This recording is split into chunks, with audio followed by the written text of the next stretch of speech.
Welcome, PewterCast listeners, to the third installment of Training Camp Journals with Ren.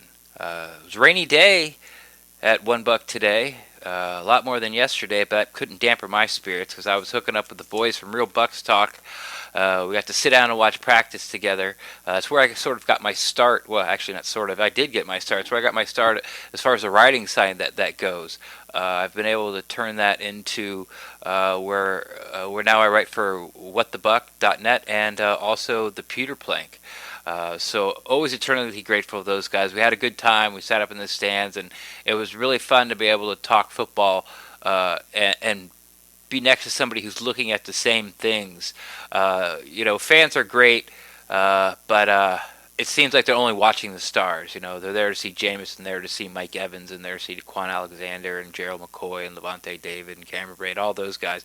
But what's important to us right now is we're trying to figure out like the who's ahead in the 53-man roster, like who's coming in at the starting nickel spot, and who's replacing Jock Smith at the defensive pass rushing specialist line or group that comes in.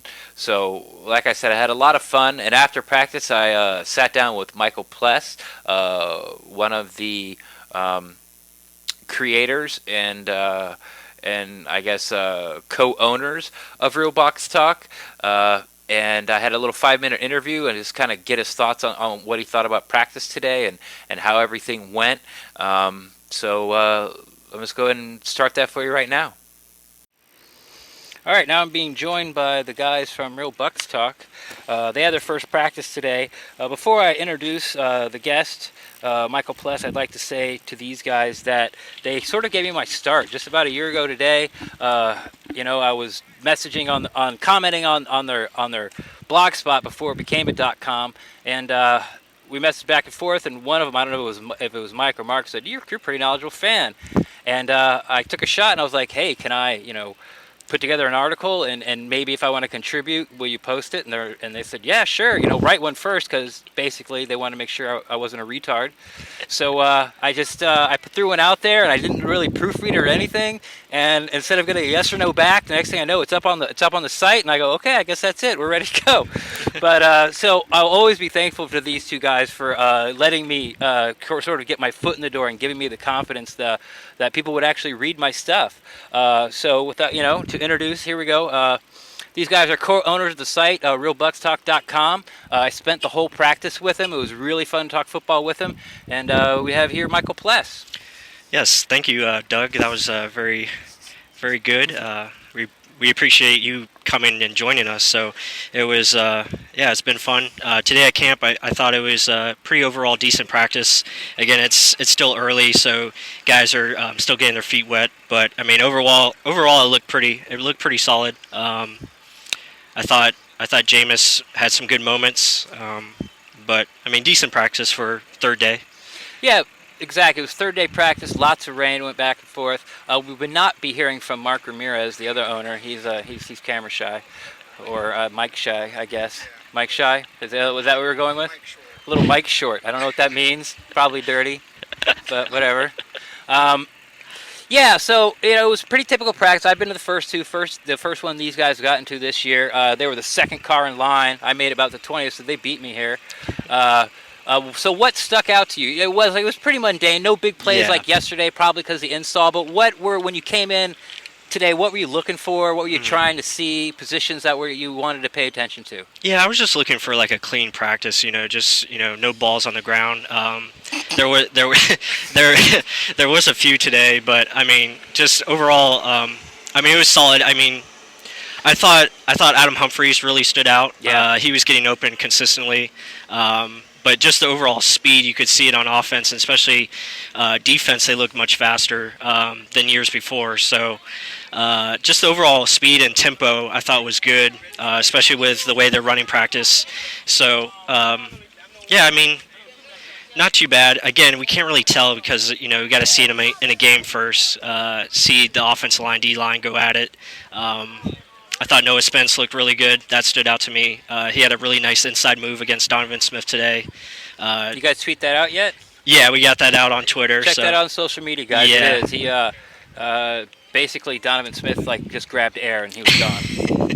Yeah, but I mean, I mean, overall, there were some good things. Again, there's still some negatives. Jameis with the overthrows on a couple passes you like to see get cleaned up. I thought the safety stood out again today. Wilcox was making plays. Chris Conte had an interception.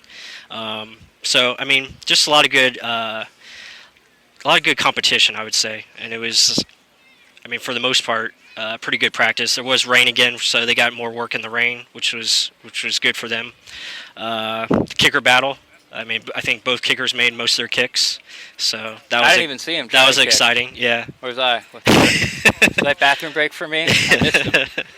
So, who? We kind of talked about this before to get on because basically, I think Mike and I would call ourselves fan experts as far as roster depth and what's going on and what they need. Yeah. Obviously we're no NFL professional scouts, but we can see stuff. And actually, Mark is really good at that. What do you call it? Microphone short Mark, we're calling him. Is really good at breaking down film. So, who is someone that you think that wasn't a starter last year that may be in trouble, or was on the team last year that you're looking to sort of step up, sort of a sleeper pick? You can even, of course, you can include the undrafted free agents. Okay. I think Aguayo. I mean, he's probably number one. I mean, Yeah, he's. I mean, this is it for him. He's got to step it up and beat a tough veteran in Nick Folk. So, I would say him. I would say probably Joe Hawley as well. I think Joe Hawley is in trouble because he's just too small, and I think they want to get bigger up front. That's why they moved Marpet to center. So I don't think he's guaranteed a spot.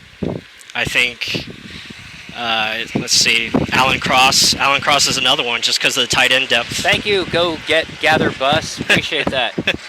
Recording here in the parking lot. Don't you see the studio lights on? Sorry to interrupt. Go ahead. But yeah, I would say those three, Cross, Hawley, and Aguayo is those guys are definitely On the bubble? Yeah, on the bubble. And maybe even a Luke Stalker. But all right. Fair enough. All right. Well, that's going to be it. Don't want to make this podcast too long because I still have to give my my thoughts and what I saw out there. So why don't you tell everybody where they can find you out there on the web? Twitter, your website, and what you guys are doing and what's going on. I saw you brought in some new writers after you fired me. That's not true. I just left. No, yeah, you can follow us at Real Bucs Talk on Twitter, Facebook. Check out our site, realbuckstalk.com. Right now, we're gonna have more stuff on later today about camp. What I saw, a lot of explosive. Yeah, the good. Save it for his site. As you guys heard, that interview sort of cut off on the end. I pulled a rookie mistake. I was doing voice recordings on my phone. And I started to pull my phone out of the pocket as he was sort of giving his last wrap-ups about the team, or actually about the spot, realbuckstalk.com, that he works for, or owns, I should say, and writes for, and where to find him on Twitter and things like that, and Facebook. And I started to pull, like I said, I was pulling my phone out of my pocket, and it started to jiggle the wire, and my mic kind of cut out and went away, and there was lots of crackling. So I just decided, I didn't even let Brent decide, kudos again thank you for producing the show, Brent. I just cut that part off, and he's going to sort of find a good spot to cut that interview, so it came to an abrupt halt there, but you got the gist of it. Everything, you got to answer all the questions, everything he saw at camp, and like I said, it was really fun to hang out with those guys. So let's get into, what I saw today. Yesterday, I sort of said, this is going to be my routine, and this is how I'm going to roll. I'm going to do, like, what I saw first, and then when they go into the drills and then the walkthroughs, and then of course as soon as I say that, the Bucs change everything up. There was like zero walkthroughs today, a lot more 7-on-7, a lot more 11-on-11s today. But I'm gonna try to stick to that formula as much as possible, structure it the best I can. So the first out, this is kind of getting boring. Guess who it was? Ryan Fitzpatrick, and then right behind him was Alan Cross. I was actually talking to Derek Fournier, what the Buck. He's back from vacation, and it was his first Bucks practice of the preseason. He's actually full credentialed, so we were talking back and forth, and we saw Alan Cross come on, and we started talking about the tight end position. And you've heard me say it a couple times, and he's talked about on his podcast as well, is how he's actually used the word, it's a tough cut. It's going to be a tough cut. I was always saying, that's going to be a hard decision. I sort of like the phrasing. That's going to be a tough cut. So we're talking about Cross, and I've talked about Tevin Westbrook a few times on this podcast and also the main show, the Pewtercast.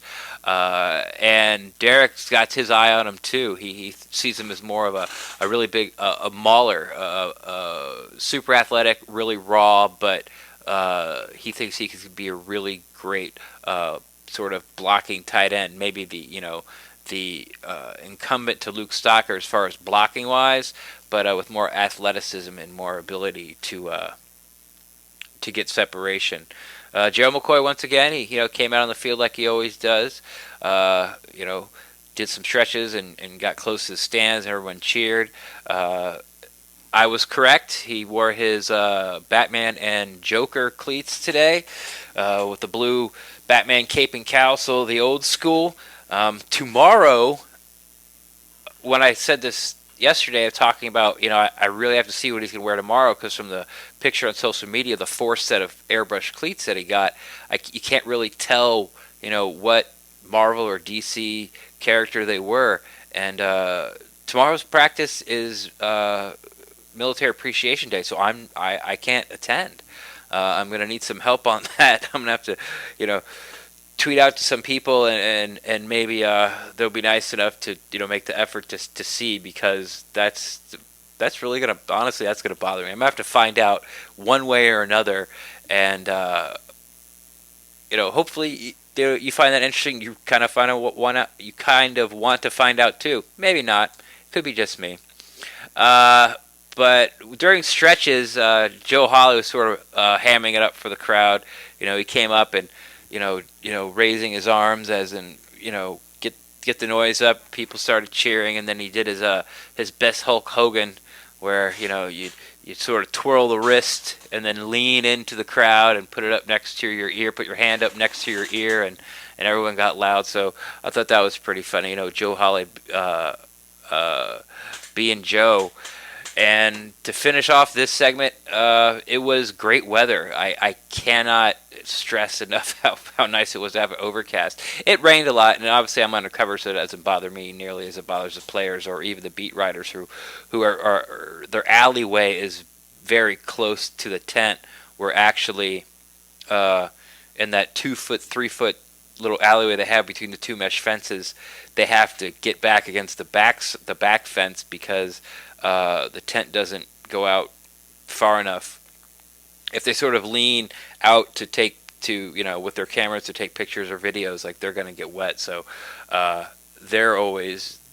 might have a little more hassle than everybody else. But all in all, it was a nice, cool day there at One Buck. Big crowd again. They almost opened up those end zone standing seat only areas for the fans again. Lots of cars. I think I was probably like the 20th person in line, car-wise, right around there. The Real Bucs Talk guys, they were 2. They were second in line. So they were anxious and amped to go. And now I'm going to get to the first drill. If you remember from the first podcast, I don't actually. You know what? I don't remember what it was in the first podcast. We're going to cut this. I'm going to make Brent cut this, and I'll start over. So now we're going to move on to the first drill of the day. It seems to be changing up every day.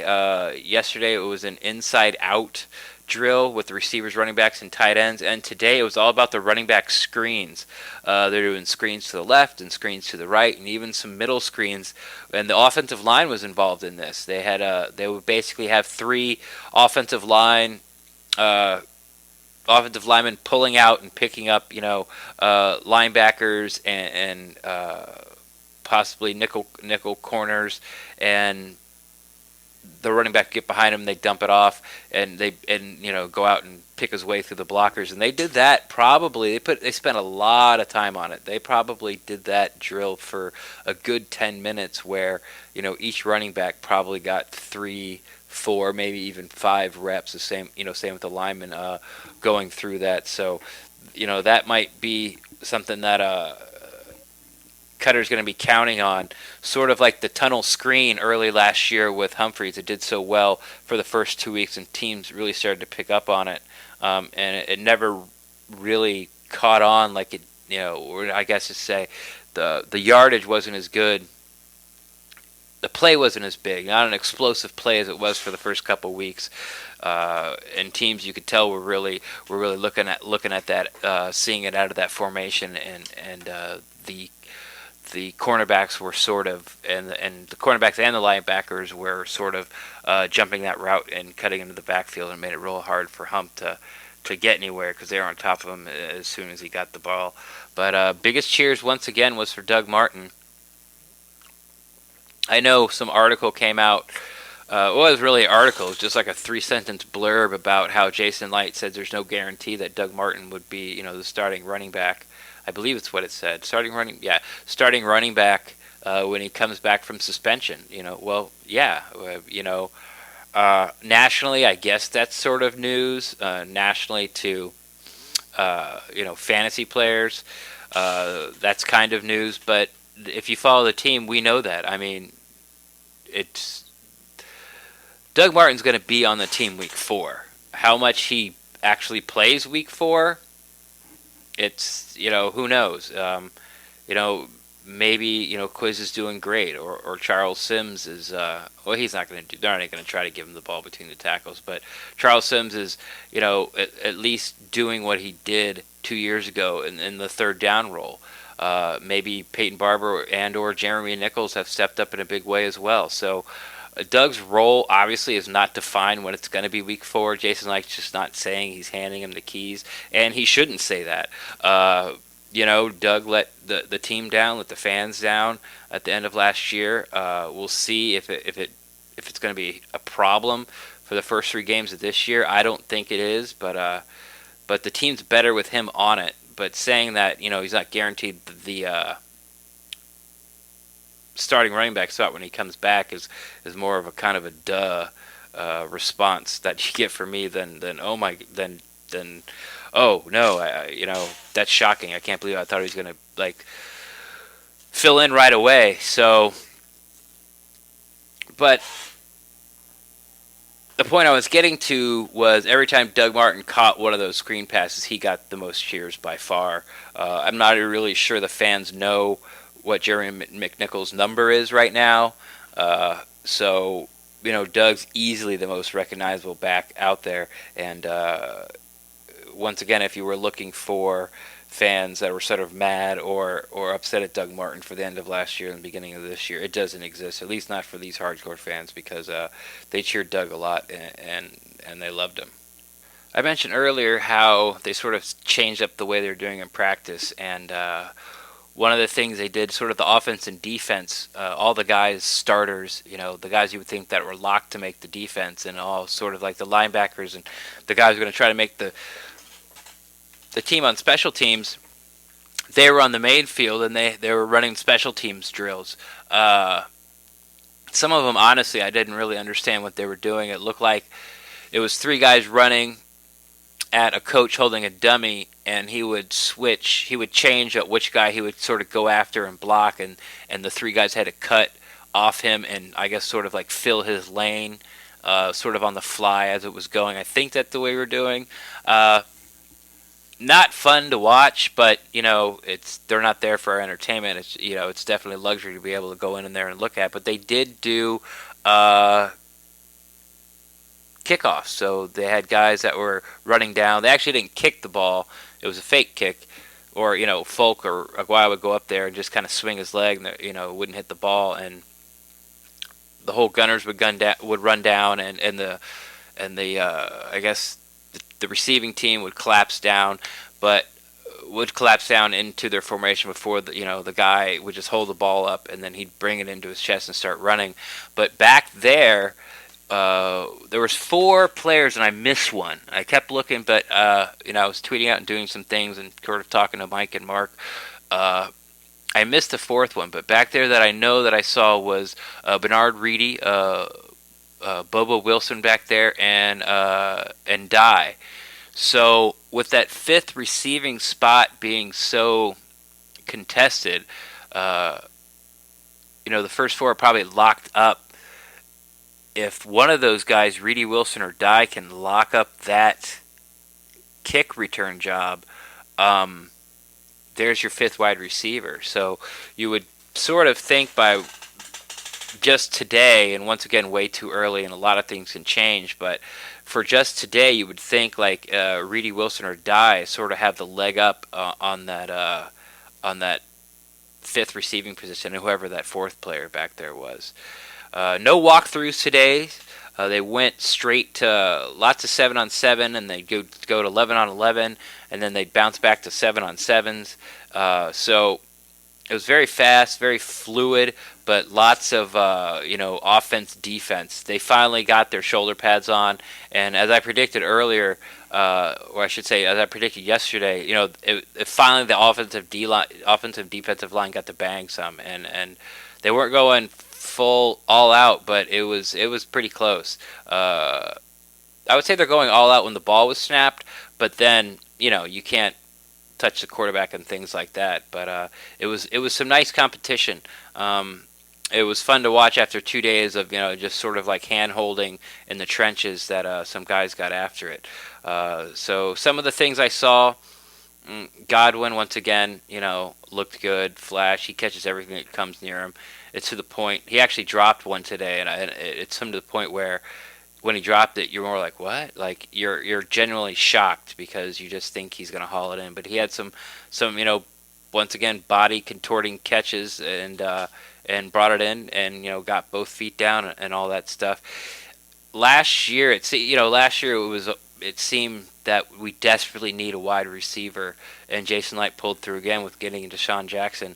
And it's really just a luxury now to have someone like Chris Godwin. From what I've seen of Chris Godwin, and I'm also taking accounts reports and things I've said. I mean, Dirk Cutter said remind him of Roddy White for God's sake. I probably would be very comfortable if Deshaun Jackson wasn't on the Buccaneers as Chris Godwin becoming the number 2. I'm glad he's here because it makes the overall depth better.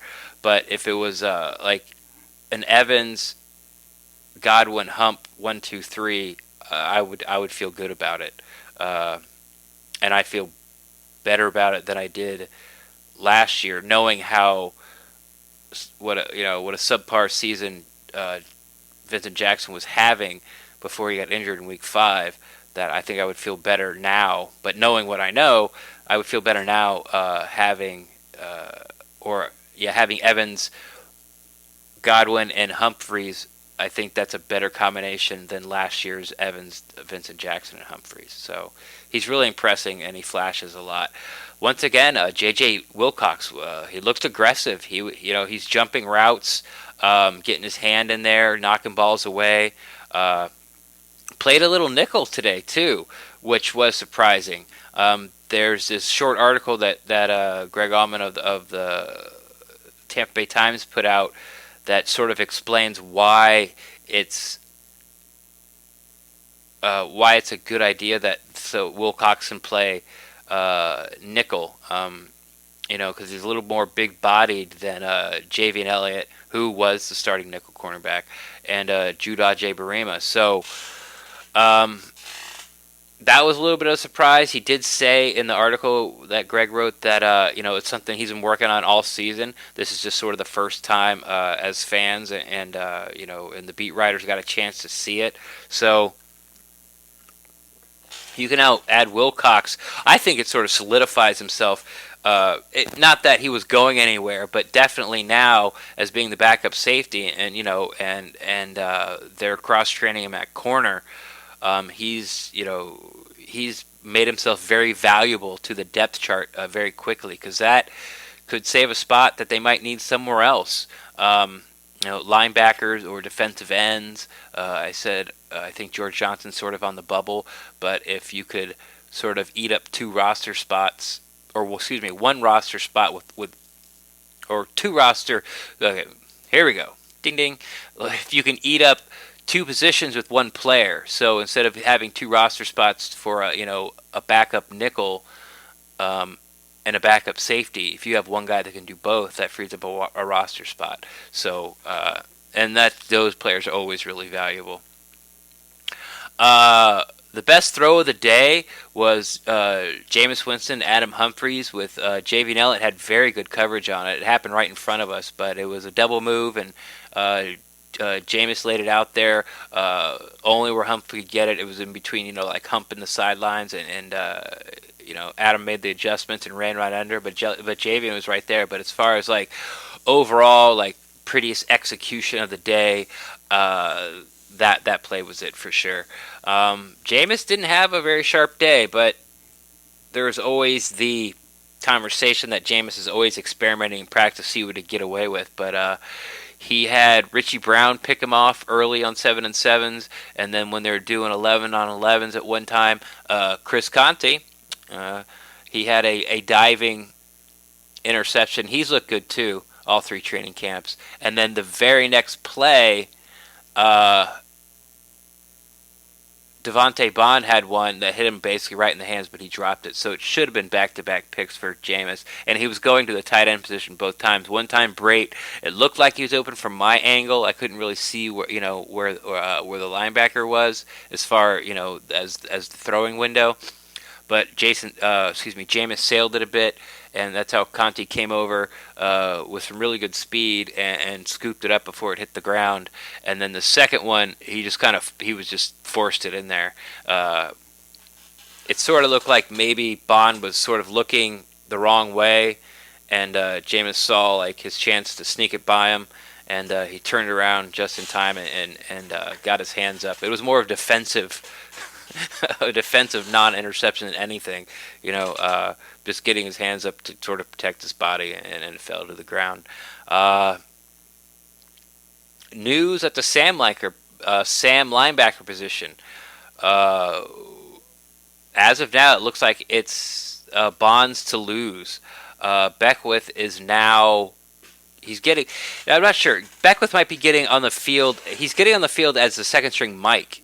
Now that just might be because they run a lot of nickel defense, so the Sam linebacker is off the field. So if he's second string Sam, he's not really getting a lot of reps, and then so maybe they're just trying to get him in anywhere they can, so he can sort of like start to learn the defense and feel the free, or start to learn the defense and get acclimated as quickly as possible. But today, he was in the Mike spot a lot more than he was anywhere else. So that might be a misread on my part about it's Bonds to lose. They just might be getting Beckwith out there as many reps as possible, so it can be like a very good competition. So he's trying to. The team may be trying to catch him up, Beckwith up to Bond, so it's a really fair, mano a mano for the starting Sam Langford position. They had some interesting formations I saw today. It was it's not a 4 wide receiver set, but it was 4 wideouts. On the far side, they moved Dexter Jackson into slot, and then they put Luke Stocker on the outside, which Mike and I sort of saw at the same time. We're like, "Who's that over there?" Because he was on the far side of the field, and we're like, "Is that Stocker?" It's like, "Yeah, it's Stocker." And we both sort of realized at the same time that sort of formation is set up for O.J. Howard, but he's just not running with the ones right now. So you could definitely see Howard on that outside split as far as actually being a viable threat than you could Luke Stocker. But the talk during the preseason about Godwin, only learning or just only being an outside receiver, and they're sort of just, having him learn that first. A formation like that, you could see Jackson in the slot with Evans and Godwin on the outside as well. So it was good to see some of those. They actually ran a jet sweep with Dexter Jackson as well. A jet sweep, or reversed, if you will, but he came in motion. They hiked the ball. They gave it to him. It was a nice gain. He didn't break it for a touchdown, but the Bucs finally have the speed where that play is viable. Where you could run it before, but getting outside on the corner on the edge of an NFL defense is extremely hard because everyone's so fast now, and they just didn't really have the speed on the offensive side of the ball to get to the outside. So it was something that probably was in the playbook but was never called, but you got to see it today. They also had a wrinkle on that a couple plays later.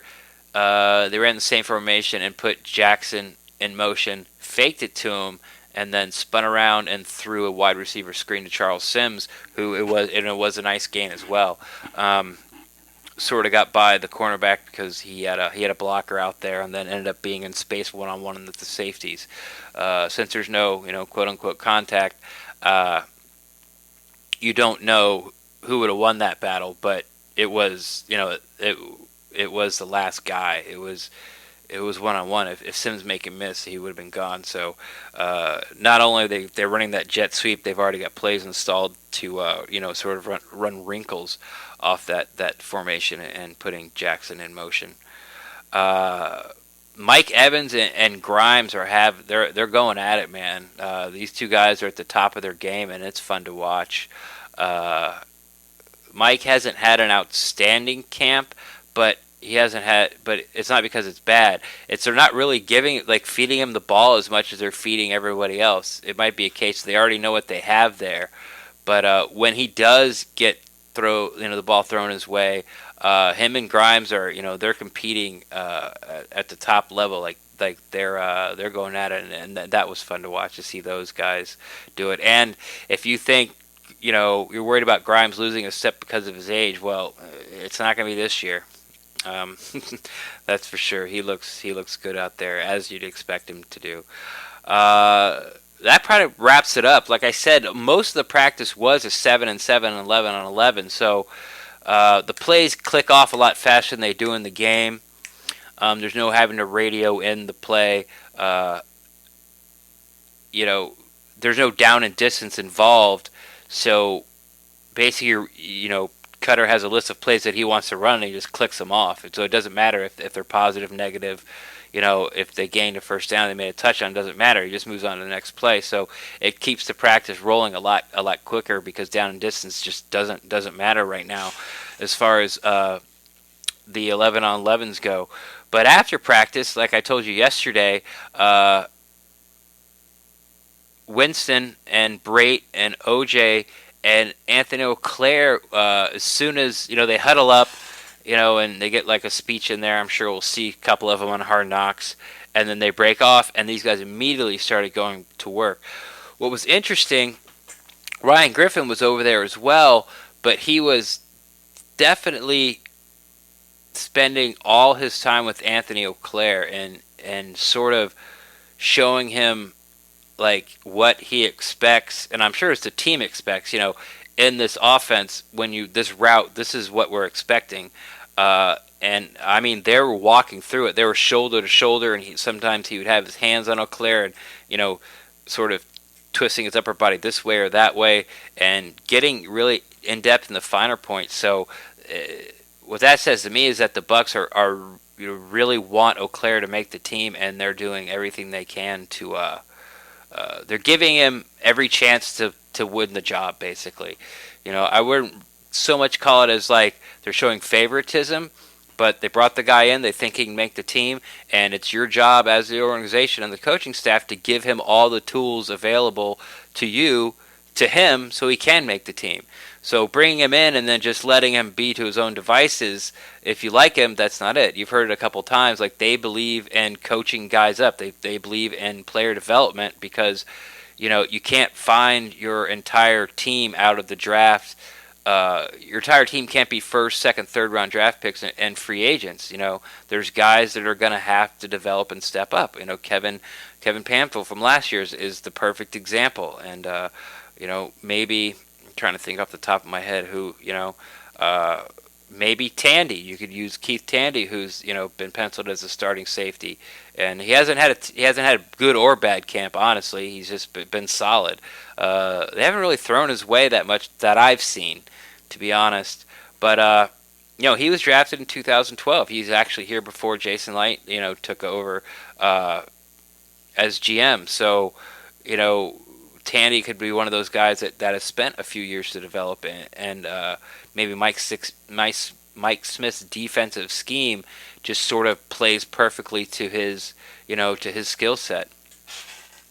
So we'll see. But that was cool that they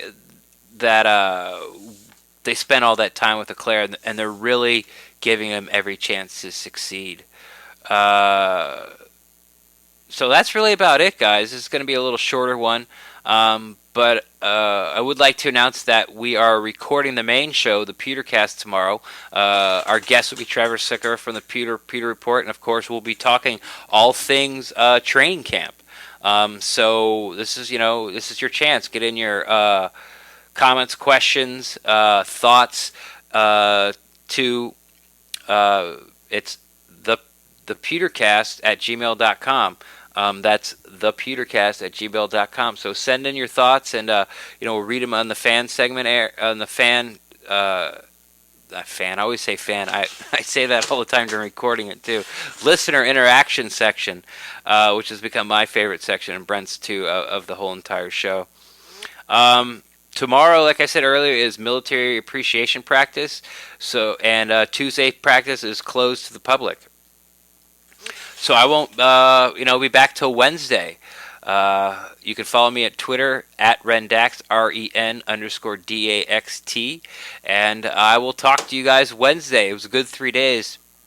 Should be very excited about this team. There hasn't really anything that you've heard come out of training camp that I've seen that's untrue. The shine on Chris Godwin and how good Ryan Griffin's actually playing. Those things have turned out to be true. So, it's here. It's full bore. We're good. Bucs Twitter has been blasting the past couple of days. So I'll see you guys Wednesday, and until then, you know what it is. Go Bucs.